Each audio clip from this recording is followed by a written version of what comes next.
যখন আল্লাহ পাক রব্বুল আলামিন মূসা আলাইহিস সালামকে বলতেছে, ও মূসা, আমার বন্ধু চলে যাচ্ছে, আমার বন্ধুকে পাঠাও। ঘটনা আছে, আল্লাহ পাক রব্বুল আলামিন দয়াল নবীজিকে পাঠানোর পরে দয়াল নবী বলতেছেন, আল্লাহ আমি আসতে চাই না, মূসা আমাকে পাঠাইছেন। আল্লাহ জানো কিনা, আল্লাহ তো কইয়া দিছেন যে মূসা ও আমার বন্ধুরে আবার আসার জন্য। এখন আল্লাহ বলতেছেন, ও আমার বন্ধু, ও আমার দোস্ত, এখন আমি আর 5 ওয়াক্ত কমাইতাম না, 5 ওয়াক্ত দিব, কিন্তু আমি 50 ওয়াক্ত নামাজ আমি দিয়েছিলাম, এই 50 ওয়াক্তর যে সওয়াব আছে এই সওয়াবগুলো আমি কমাইতাম না, যে মর্যাদা আছে এই মর্যাদা আমি কমাইতাম না। যে সওয়াব হয় 50 ওয়াক্ত নামাজ পড়া যে সওয়াব হয়, আমার তোমার উম্মতগুলা যদি 5 ওয়াক্ত নামাজ পড়ে, আমি আল্লাহ এই 5 ওয়াক্ত নামাজের বিনিময়ে 50 ওয়াক্ত নামাজ পড়ার সওয়াব আমি তোমার আমলনামায় লিখিত করে দিব। তাহলে আমাদের ভাগ্য বালা না খারাপ? ভাগ্য বালা, কিন্তু বালাই তো নামাজ পড়ি না, 1 ওয়াক্ত করে 3 ওয়াক্ত পড়ি না। হ্যাঁ, অনেকে দেখা যায় টুপি লাগাই তো রাখে, নামাজ পড়ে না। এটার কারণ কিনা জানি, এর সান্দিত মাল নাই।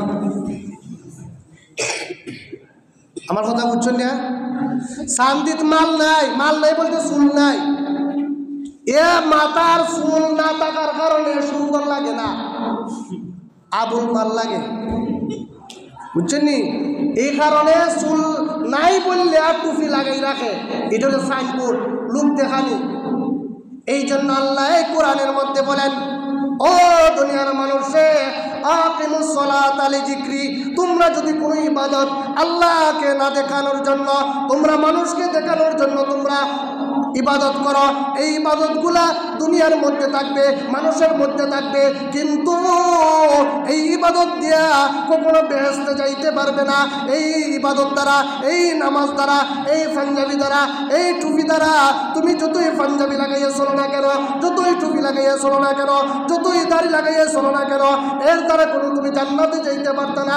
জান্নাতে যাইতে হলে আল্লাহ পাক রব্বুল আলামিন বলেছেন, আকিমুস সালাত, তোমরা নামাজ কায়েম করো, ওই নামাজের বিনিময়ে আল্লাহ পাক রব্বুল আলামিন আমাদেরকে জান্নাত দিবেন। বলেন সুবহানাল্লাহ।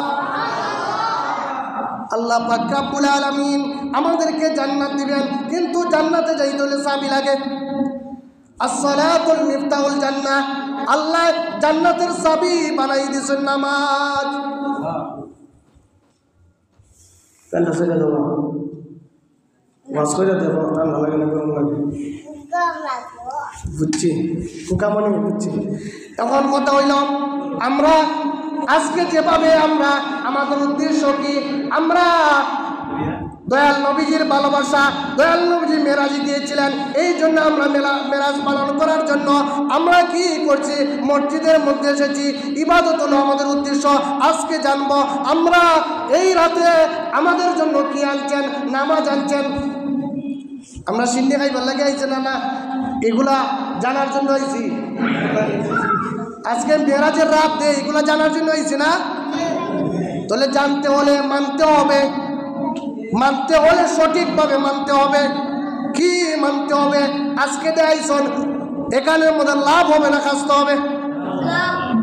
বিভিন্ন কিতাবের মধ্যে আসছে, যেই ব্যক্তি আজকে 12 রাকাত নামাজ আদায় করবে, 12 রাকাত নামাজ আদায় করবে, নফল নামাজ 2 রাকাত করে 12 রাকাত নামাজ পড়বে, এবং 12 রাকাত নামাজের পরে 100 বার দুরূদ শরীফ পড়বে, 100 বার আস্তাগফিরুল্লাহ পড়বে, 100 বার সুবহানাল্লাহ, আলহামদুলিল্লাহ, ওয়ালা ইলাহা ইল্লাল্লাহু আল্লাহু আকবার বলবে। যে ব্যক্তি 12 রাকাত নামাজ পড়িয়া আস্তাগফিরুল্লাহ 100 বার পড়বে, 100 বার দুরূদ শরীফ পড়বে, 100 বার সুবহানাল্লাহ, আলহামদুলিল্লাহ, ওয়ালা ইলাহা ইল্লাল্লাহু আল্লাহু আকবার বলবে, ওই ব্যক্তির 100 বছর নফল নামাজ পড়লে যে সওয়াব আল্লাহ পাক রব্বুল আলামিন ওই 12 রাকাতের নামাজের বিনিময়ে আল্লাহ পাক রব্বুল আলামিন 100 বছর নফল নামাজের সওয়াব তোমার আমলনামার মধ্যে লিখিত করে দিবে। সুবহানাল্লাহ সুবহানাল্লাহ কইতানি। আর যে ব্যক্তি আগামী কাল আজকে সেহরি খাইয়া সকাল 5টার ভিতরে খাইতে হবে, 5টার ভিতরে সেহরি খাইয়া যারা আগামীকাল একটা রোজা রাখবে আল্লাহ পাক রব্বুল আলামিন ওই ব্যক্তিকে 100 বছর নফল রোজা রাখলে যে সওয়াব হয় এই সওয়াবগুলা তোমার আমলনামার মধ্যে লিখিত করে দেওয়া হবে। অন্য হাদিসের মধ্যে আছে 200 বছর। আর আজকে রাতে যদি আমরা ইবাদত করি এই ইবাদতকে আল্লাহ পাক রব্বুল আলামিন 100 গুণ বাড়াইয়া আল্লাহ দিবেন, বলেন সুবহানাল্লাহ। তাহলে আমরা নামাজ পড়ব নি? আমরা নামাজ পড়ব। আচ্ছা, নামাজ পড়লে মানুষ কি হয়? ভালো হয় না খারাপ হয়? ভালো হয়। আর যারা খারাপ হয় তাদের নামাজ হয় না, নামাজ সঠিকভাবে হয় না। এই কারণে তাদের নামাজে কোনো ফায়দা আসবে না। অনেকে দেখা যায় উজু করার পরে উজু ছুটি যায়। জোয়ান মানুষের ছুটে না, কিন্তু বয়স্ক মানুষের ছুটে। এখনো কইতে পারেন না উজু যাবো না, আমরা কইতেছি বুড়া মানুষের আছে না। না, এটারও একটা কারণ আছে। জোয়ান বয়সে, ও যুবক ভাইরা, জোয়ান বয়সে যদি তুমি ইবাদত করো আল্লাহর দরবারে বেশি প্রিয়, আল্লাহকে যতবার ডাকবা আল্লাহ পাক রব্বুল আলামিন ততবার তোমার ডাকে ডাকে সাড়া দিবা। সুবহানাল্লাহ। তখন যদি বলো, ও যুবক ভাইরে, যদি এখন বলো আল্লাহ আমি আর গুনাহ করতাম না, আমি আর মোবাইল টিপাইতাম না, আমি আর কোনো খারাপ কাজ করতাম না, আল্লাহ বলবেন ঠিক আছে। আর বুড়া গালা যদি কও আল্লাহ এখন আর ফিল্ডিং মারতাম না, আল্লাহ কবে এখন পারবি নি? তোর সময় আছে নি? এখন তুই মনের ভালো হইতে পারবে? পারতে না। কিন্তু যারা ছোট থেকে বড় হইয়া ইবাদত করতে করতে বুড়া হয়েছে তারা আল্লাহর ওলি, বলেন সুবহানাল্লাহ। ওই সমস্ত বয়স্ক মানুষরা যদি আল্লাহর দরবারে কান্নাকাটি করে আল্লাহ বলেন, বন্ধু, ও বন্ধু, তুমি ইবাদত করতে করতে তুমি দাড়ি ফাঁকাইছ, চুল ফাঁকাইছ, ও বন্ধু আর কান্দো না রে, তোমার চোখের পানি আমি দেখতে পারি না। এই চোখের পানি পড়ার সঙ্গে সঙ্গে আল্লাহ পাক রব্বুল আলামিন জীবনের গুনাহ মাফ করে দেন। আর বুড়া মানুষ তো বেঁচতে চাইতে না, আপনারা রাগ করেন না। আবার বুড়া মানুষ বেঁচতে যাইতো না, কারণ যারা বেহেশতের মধ্যে যাইব তাদের বয়স আল্লাহ 32 বছর বানাইয়া দিবা। বুড়া মানুষ বেঁচতে যাইবে না, বেঁচতে যাইবে আল্লাহ তারে কি করবা বয়স কমাইয়া। অনেকে দুনিয়ার মধ্যে বুঝছেন কি করে, দাড়ি রাখে না, তারা পরকালে তাদের মুখে দাড়ি আল্লাহ যাইবা। আর যারা দুনিয়ার মধ্যে দাড়ি রাখে তাদেরকে আল্লাহ বেহেশতের মধ্যে দাড়ি দিত না। অনেকে দাড়ি না রাখলে মনে অসুন্দর লাগে, ঠিক না? কিন্তু আল্লাহ বেহেশতের মধ্যে যখন দিবা হুজুর হলদের দাড়ি থাকতো না। একমাত্র দাড়ি কার থাকবো জানেননি? আমাদের পিতা। আমাদের পিতা হচ্ছে না কেটা? হ্যাঁ, আদম আলাইহিসসালাম।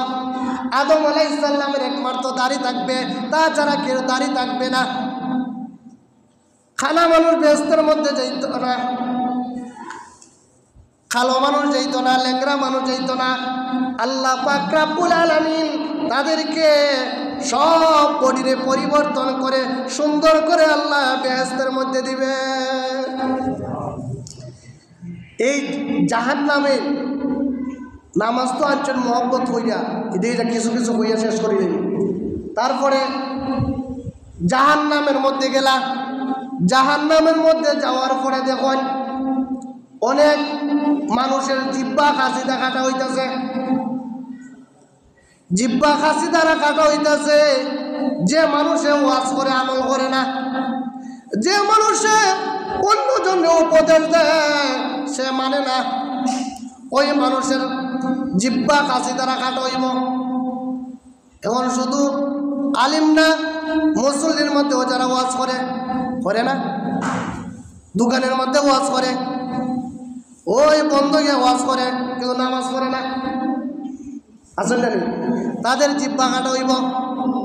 ও দুনিয়ার মানুষে, বর্তমানের সমাজে দেখা যায় হক কথা বলা যায় না, হক কথা বললে মানুষ ভালো পায় না, কোরআন হাদিসের কথা বললে ভালো পায় না।